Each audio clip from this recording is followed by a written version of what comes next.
Welcome back to Bonanza Disc Golf. Round 1 of Arkansas State. It's a B tier here in Little Rock, Arkansas. I honestly thought it was going to be significantly bigger than it is. There's only like 15 people in MPO, but because there's $1,000 out of cash since it's a B tier, I looked and projected payout for first is like $515, second's like 300 something. So it was only like $90 to enter. So pretty good payouts for a relatively smaller tournament. Actually snagging some warm-up bands because I picked some up. This is one that I think I can win. So I'm gonna go out there today. There's 2 rounds today, 1 round tomorrow, playing 2 different courses. I think the number is gonna be like 10 at each course in order to really do it. But I'm gonna try not to give myself the expectation, just a goal, and then just go out and play my game, drop some putts, throw the disc clean. It's been really rainy and it's supposed to rain again, so that could get really bad. But otherwise, it's gonna be a blast of a day. See you guys out there, hole 1. So hole number 1, we started on hole number 5, which is a 405-foot par 3. It's kind of tricky because it's basically just a big turnover up and to the right. Gonna give a couple big shout outs real fast. First one is going to be to Kyle, who was my caddy and filmographer for the whole weekend. So thank you so much for coming out. I've really enjoyed having you there. I'm throwing my newer Ducker Stamped lighter weight Destroyer 170. There was a slight headwind left to right, and I put a little too much ante and maybe a little bit too less height on it. Didn't quite get the full flight out of the disc because it's just kind of buried into the hill, but we're left with a long jump putt to start the day. Now, at this point, if you guys have played tournaments before, you probably understand this feeling, but the nerves and like my legs were really feeling great. Step up to the putt and just juicing it over the basket is better than under because that means that I'm relatively committed, but it hit a rock and just stood up and rolled. So really trying to just put this one in, take an easy par. And as you can see, we're also going to be tracking putting stats again throughout this tournament. I have neutral putting, meaning I have not missed any more circle 1 putts than I have made circle 2s. Hole number 2 is actually hole number 6. We're going to start calling the actual hole numbers. 330-foot downhill par 3. I'm throwing my Pathfinder here. Very, very slight headwind, and so it just scared me off the Envy play or the putter play in general. So I decided to just disc up to the Pathfinder because I found instead of getting tournament power, I get like tournament less power. I don't quite understand it. But a really good putt on an elevated basket. That putt is feeling pretty good, especially just to put that one in the center change. I was really happy with. So we're 1 down, moving into hole number 7. It's just 260-foot dead straight tunnel shot or just a spiky forehand, which definitely to me seems like the easy hyzer play. But if you guys have watched my practice rounds, maybe some videos before, you guys know my forehand has been feeling like absolute doo-doo recently, and I don't quite know what I'm going to need to do to fix it. Well, I have an idea. I just haven't done it yet. So we actually ranged this one to just outside the circle, and for these ones, I typically like to have my card mates range them, so shout out Jason on the card. He actually ranged this for me and let me know I was outside the circle. That putter did not seem to want to stay in the basket, but now we're positive putting for the weekend +1, and we're 2 down through 3 holes. Moving into a pretty nice par 5, 820 feet for hole 8. You can see the basket all the way down there. I'm just going to be taking that same lighter weight Ducker Destroyer, ripping it out there, slight hyzer out of the hand, very, very slight because it's going to lift up and turn, get a little bit of ride, and get right back close to the middle of the fairway, which is exactly where you want. I wanted to play to that right side or to the middle. Jason thought I was super smart because I played it into the shade, so I guess that's the new play. Ducker Destroyer again. This shot felt really good out of the hand. I thought I'd get a little bit more of a pushback left, but you can see a slight left to right on the basket up there. I didn't want to leave it left, obviously, because there is OB way over there, but I gave it the right distance, and I'm actually just past pin high for the eagle look. Because at 820 feet, this probably is a par 5 for a lot of fields, but even the MPO field here, there probably are going to be some eagles. So stepping up, really trying to dial in my step putt. Everything has felt confident. I made that putt on the elevated basket, made 1 step putt, trying to get a second good bid on the basket. So to cash that for eagle and actually be the only eagle of the day in MPO, I do think I saw that there was one in MA1, which is pretty solid. Jason giving me some props. Shout out to my whole card because there was such a blast to play with everybody on there. And that moves me 4 down through 4. So hole 9, 450-foot par 4, mostly because the first shot is super uphill. I'm going to be throwing my Flippier Destroyer, which is an Echo Star Destroyer, just on a little bit of hyzer to stand up through this gap. Luckily give it the height because sometimes it can be hard to actually get the height going up these hills, but I tended to match the nose angle really well to the grade of the hill there, which leaves me with this upshot here. I ranged it to about 250 feet, and I was going to throw the backhand with the zone, but I decided to go with the forehand with my Ultra, this Infinity Plastic one, which is a proto right now, and I just kind of grip locked it a little bit to the left. Luckily, I threw it basically strictly on hyzer, so it left me with about a 25 to 30 foot look inside the circle, really wanting to drain this again into a very slight headwind. It does lift out of the hand a little bit more than I'd expected because I probably aimed a little higher than I needed to, but that moves us into hole number 10, 350-foot par 4. You have a double mando that you have to hit, which I barely hit through that gap. Move very left because the basket is basically straight left from that tee pad, about 200 feet, but you have to go through that mando and then navigate this shot, which is going to be a little flex forehand with the zone, or more of like an Anheuser forehand, turnover forehand, getting me right up here close to the basket for a really easy putt, which I make look really difficult. These baskets, something about these chains, the Mox X's, I thought I liked them a lot, but the chains are so heavy and they kind of drift over into the sweet spots on the left and right side low. So not the biggest fan of the baskets, but you know which baskets you're putting on, so you have to account for that. Hole number 11 is a 230-foot par 3 with a tight gap. Really frustrated to just like early release that, and I know that these gap shots and wood shots in general are something that I would need to work on. I just haven't been going to those courses, so it's definitely something that I'm going to continue to try to seek out. I'm left with this, which is kind of an upshot with most of the gaps to contend with, and I'm going to be trying to flex my zone through here, but I just leave it on flat to hyzer instead of a slight amount of turn, so I end up on top of the hillside with some sort of a look to save the par. And at this point, I had been hitting a lot of circle 2 putts. I'm +2 putting, had to miss a circle 1, really not wanting to take any bogeys because I'm a bogey-free 6 down through 6 holes, and so I would love to be able to put this one in for another par, but it's kind of an awkward look. You can see I'm kind of fiddling with the sticks there, and that stick actually was in my lie partially, but partially in front of my lie, but because it was in my lie, I'm pretty sure you can just move it because it's dead and unattached. Do it. Curl? Oh my God. Gave it a really good bit on the basket. I honestly thought I left it a little too right, so definitely didn't have a great gauge on that putt because I totally thought that I like airballed it right. Again, that high right side, which is normally a pretty sweet spot on baskets, it's not on these, so you need to take that into account. But I do take my first bogey of the round, moving us into hole number 12, 675-foot par 3, which plays slightly uphill. I'm throwing that Ducker Destroyer again, but I kind of release it on a turnover, which is what I was telling myself to do. But because it's a slight left to right win, and because like I absolutely didn't need to release it on a turnover because there's so much room to the left, but someone did go OB left, so maybe that was in the back of my head. I put it into this crap without a full flight, leaving me about 350 feet, I believe, into the basket, slightly uphill. I'm going to be throwing the same Destroyer again because it has a mellower fade, and I really don't want it to leak to the left. I end up throwing it a little too turned. You can kind of hear my caddy gasp a little bit there because it barely stayed in bounds. So happy to actually have made it in, and it leaves me with this jump putt. And at this point, I'm running this. I'm trying to run everything. I'm in like full sendies mode. It's the first round of the tournament, and I want to get these birdies. I maybe shouldn't have told you that because that was a really terrible run, but a pretty solid layup to take an easy par. And hopefully we can get back on the birdie train on hole 13.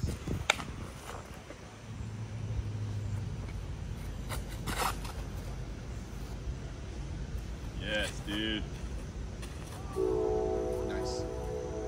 Very nice. Dang! That's how you get back on the birdie train. Well, I guess mission accomplished there. I love these little drop-ins, especially when you see the flag doing that as you move up. You're like, okay, I'm so glad I don't have to putt into this. Getting back on the birdie train, hole number 14, 255 foot straight ahead. We have not been liking these gaps, but even though I smacked that tree on hole 11, I'm trusting this gold line pier again, straight through this gap. Hit it a little bit left side, and that's definitely been my early release as I'm lifting out of my shots a little early. Luckily, I am able to actually get on top of this hill here because if you get inside of that little gully, it's all casual, so like there's no OB or anything, but it can really just kick you into weird places where you don't even have a putt from inside the circle. Luckily, we're able to connect on that and stay 100% from inside the circle today so far. It moves us into hole number 14, which is a 255-foot one just perched up onto that little hill. I'm going to be throwing my Infinity Ultra. It's like a couple ticks up from Pathfinder, but not quite as overstable as my Color Glow Ultra. I thought it was really good, but it does nestle down by the basket, luckily. We missed the putt, but I'm able to drain it to move us to 8 down and on to hole number 16, which is a 200-foot shot. Just put it into the ground instead of actually giving it any height because that pier is really not going to get a fading skip because it's so straight. You got to put it on hyzer in a little bit of the air, but it leaves us with this circle 2 putt. And again, any other baskets that catches, but I know I'm putting on these baskets, so that is a bad putt. Not a spit out, a little bit right side. I like to do everything in my power to like think that I missed the putt, then the basket spat me out, because I do think that like I knew what baskets those were, and I knew I needed to put it in the middle in my head as I was going up to that, but I did leak it right side. Hole number 17 is a 315-foot par 3. Just throwing my honor on a big hyzer around this central tree here, trying to get close to the pin. Really happy about that. I thought I was honestly a little bit short out of the hand. Luckily, was only like 4 feet short, so it should be a pretty easy tap in. Now we're actually talking about the next hole, which is kind of a beast that I'm really excited for you guys to see, because hole number 18 is 630 feet, but a par 5, because you basically just go all the way up this hill. You can see the cart path to a basket that's at the very top. I'm going to be throwing that Ducker Destroyer again, that purple one, just getting to that tree and maybe a little bit past it to the left. I really wanted to land a little bit like on the flat side to maybe try to give it an eagle bid, but we probably should be able to get up and down for a relatively routine birdie here. Have my really flippy heat in my hand because I know I'm going to try to throw this on a little bit of hyzer. That's my stock shot, and I really don't want to go OB left, so we put it into the hillside. And I have one request for you guys real fast. I know I don't typically ask for subscriptions a lot, but tomorrow, June 12th, is exactly a year from when I started my channel, and we hit 10,000 at exactly 6 months. So if for any possible reason I am somehow able to eagle this hole, please subscribe. Go ahead. Do it. Oh! Oh my God! Man, almost like I knew that was gonna happen. But even if you've been watching the channel for a while, please scroll down a little bit and check if you are subscribed. If not, really appreciate it to get to 20,000 at exactly a year. But what a crazy throw in. I was honestly just trying to put that close to the basket, but I knew I had to give it a little bit of height. I was like, why not throw it at it? Didn't plan on eagling it, but definitely happy to be 11 down now on to hole number 1, 440-foot par 3. Throwing my Calvin Destroyer because we do have a headwind. I actually thought it was a great shot, but I threw it to the right. That's not it. Didn't really pull it right, I pulled it right. I didn't really kind of throw it on too much ante, and it was a little bit of a left to right wind, as you can see there. Not quite a headwind, so it's going to push it even more to the left. Simple zone up shot, but kind of blind, so I didn't quite know how good this was, and luckily my card let me know that I was pretty close to the basket, able to tap in for a 3 on hole 1. Honestly, at this point, I'm just trying to conserve an 11 down. I know that that's going to be a good score. I want to get a couple more. Hole number 2 being one of the easier ones to get, especially hole number 4 as well, but 2 is 240 feet. I'm throwing a pretty stock hyzer with my Firebird. Don't put it on quite enough hyzer to get the skip towards the basket all the way, but this is a lot of OB surrounding this green, so I really wasn't too mad about this, especially because I've been on from circle 130 feet. What? Sit down. I don't know. That was so funny. I don't know. Don't even quite know what had happened there. I think it was a little bit too much hyzer coming in. It was a slight tail, and I was hoping that it would drop the putt. But, I mean, I pretty much hit dead center, just a little hyzer. Moves into hole number 3, 740-foot par 4 with this big downhill tee shot. Basically into a head right to left, but when you throw it right, you throw it into a headwind. Thought it was a little scary, and then I thought it was great because I knew that it got back in bounds, but it skipped. You can't really see it in the camera. It skipped in bounds and then skipped back onto the cart path to the right. I don't even know the physics of how that happens. Maybe because you see that ditch to the left, but it leaves me 370-ish feet out with my Calvin Destroyer, just trying to put it close to the basket to save the par, which is up in that tree line. You can see the flag waving. And also for all of you guys who are about to say foot fault on that shot because my foot was OB, let's just take a quicker look at that. And that's something I was thinking about right there. The disc is not out of my hand, and my foot is off the ground. So don't worry, I didn't foot fault. Missed the upshot a little bit, but we tap in for a bogey, second bogey of the round, moving us into hole number 4, last hole of the round, 285 feet, over water the whole way, throwing that same orange Ultra a little bit too inside, and I'm a little scared I'm going to hit a tree. Don't put it too close, and I really want to get back to 11, so I'm pretty disappointed about that shot. I'd ranged it to 34 to 37 feet, and I just consulted with my card, making sure that I can step putt this, because I'd really love to get back to +2 putting on the weekend. Also, we didn't include that eagle throw-in for the putting stats, but would love to get back to +2, would love to get to 11 down. Not really knowing where I am in the standings, just knowing that this putt would be really helpful for me, momentum moving into the second round. Now, I'm really liking sticking those just over the edge. I don't know why I'm being so timid on them, but super stoked on an 11 down round. Again, big shout out to Kyle. Again, please subscribe if we're at less than 20K. If we're over 20K, who cares about it? But please don't unsubscribe if we are over 20K. Let's get into my final thoughts. All right, so we just finished up round 1. Felt good. Felt like I left a lot out there, luckily, because I shot 10, 11-ish, 10, 10 something. 11 down, tied first, which is really good. I knew double digits would have to do it. I was starting to count down, like, from how many I could get. So like on hole 8 or whatever, I was like 15 because I'd missed 1 or 2. I don't exactly remember exactly what that was, but I don't know if that was helpful or hurtful. I think a part of it was helpful because it's like working towards the goal instead of like trying to work against the goal. That's Jason, shout out, who's on my card. I think I kind of liked it because it's not like, oh, I gotta not miss this. But it's like working towards something like, okay, we can get to 15 if we do this. I don't know if that makes any sense, but maybe it helped. I don't know if I'll think about it again. Really, I think double digits has to do it every single round in order to win. There's 2 people at 11, 2 people at 10.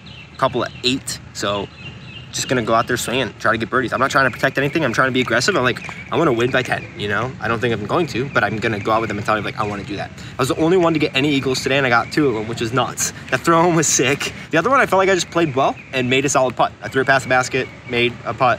So I'm really happy about that. There is gonna be a rain delay before the next round. So I'm not sure if we're even gonna have it today. It depends on how the thunder and lightning cooperates with us, but excited for that one. It's gonna be at a separate course, and then coming back here tomorrow. Hopefully we can start on hole 1. I don't know why those first couple holes, I really did not get along with them today. Only 1 circle and miss. Positive putting so far. Just a circle 1 on 2. Not changing my mentality, just going into it. I'm feeling more confident about my game, even though I'm not throwing phenomenally, especially forehands. So if you want to check out the little practice round where I talked about like how I plan for this courses, my ideas for tourney stuff, check it out right down there. Otherwise, I will see you guys tomorrow, probably with the next round. And hopefully next week with a really, really cool trip that I'm taking to maybe a Pro Tour stop, but maybe not. So it's hard to say. Okay, love you. Bye.